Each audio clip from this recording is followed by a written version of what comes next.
美容業專用嘅 WhatsApp API 只有 Voxtel 成 B2B，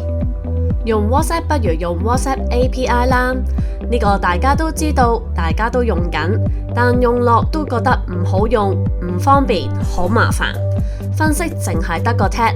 有咁嘅感覺其實好正常，因為 WhatsApp API 根本唔係設計俾美容業用嘅，用落又點會就手？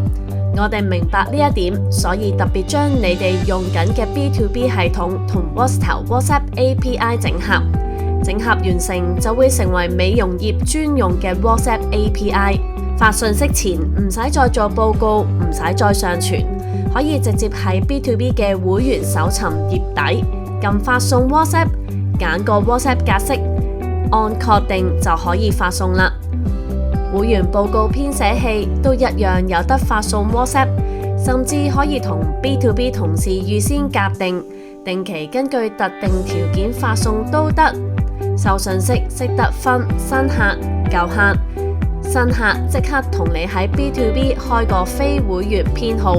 收到現有客戶信息 ，B2B 就即刻發送個連結俾你，打開連結就係會員檔案。有總結，有黃燈紅燈重點提示，幾耐冇嚟，有幾多嘢剩，幾多就嚟到期，一睇就知。分析就用 B2B 報告做啦，唔好再用 tag 啦。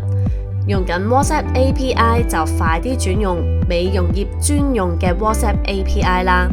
價錢又平，幾多個同事用都係收一樣嘅錢。B2B 客戶仲要有優惠，快啲登記啦，我哋等埋你。